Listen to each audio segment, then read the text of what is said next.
Moi, j'ai créé mon entreprise avec une femme et on porte un projet assez girly. Le meilleur de la beauté et du bien-être à réserver en ligne. Et c'est vrai que les hommes nous attendent un peu au tournant, dans le sens où il ne faut pas qu'on soit des pépettes à vouloir rêver à monter notre entreprise. Il faut y croire et ils s'attendent à ce qu'on soit quand même hyper professionnel, hyper carré. Si on l'est trop, on nous dit qu'on est froide. Si on est un peu trop rêveuse, on nous dit qu'on est jeune. Et des femmes. J'ai intégré un stéréotype, je crois.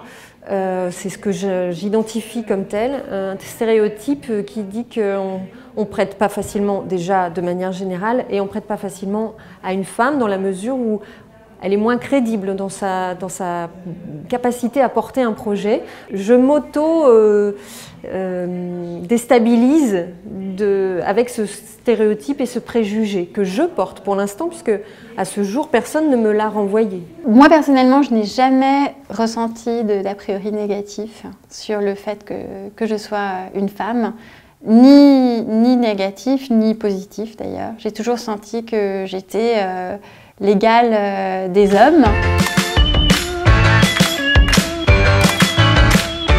Moi, je le ressens jamais parce que je me mets jamais en posture d'infériorité, il y a aussi ça. Mais il y a la culture qui reste. Mon associé est un homme. Donc on a fait une convention avec nos franchisés. Il y avait un animateur de spectacle qui a dit « Monsieur le boss et sa femme ». Voilà. Donc systématiquement, il est obligé de me présenter et de le dire pour qu'on comprenne que je suis son associé et pas sa conjointe ou sa collaboratrice. Les passages un peu classiques. Et là, je vous cache pas que j'ai eu des expériences assez paranormales en fait. C'était assez bizarre, puisque oui, on m'a regardé de travers. Je pense qu'ils voient des dossiers tous les jours. Ils ont tendance à taxer un peu les mompreneurs, à mon avis, pas d'un bon aspect, puisqu'ils ne les voient pas comme des entrepreneurs, mais plus comme voilà, des femmes qui ont envie d'avoir, plutôt que de faire du macramé, elles vont faire un site, une boutique en ligne avec des vêtements pour enfants. C'est un peu le schéma assez classique qu'ils ont en tête, les vieux clichés. Un concours, un autre jury qui était composé essentiellement de messieurs, de 35 à 60 ans. Je suis rentrée en me disant, je vais leur parler de robe de mariée. Je ne suis pas sûre vraiment qu'ils comprennent.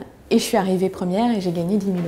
Et dans ce genre de jury, j'ai eu des questions, là pour le coup, vraiment qu'un homme n'aurait pas eu, du genre « de quoi vivez-vous ?» donc sur le salaire de mon mari, donc vous êtes une femme entretenue, à des réflexions de ce type qu'un entrepreneur n'aurait pas. Être une femme avec un projet ambitieux, encore une fois, je pense que ça m'ouvre des portes parce qu'on a envie de m'écouter. Ça me fait gagner des concours parce que voilà, on se dit voilà, on veut porter une femme et c'est très bien. Mais derrière, en fait, pour aller jusqu'au bout du projet, ça reste quand même encore voilà, vous êtes une femme, faites vos preuves. Pour bien accompagner une entrepreneuse, dépassons nos préjugés. Analysons leur dossier avec impartialité et favorisons la mixité dans les comités de sélection.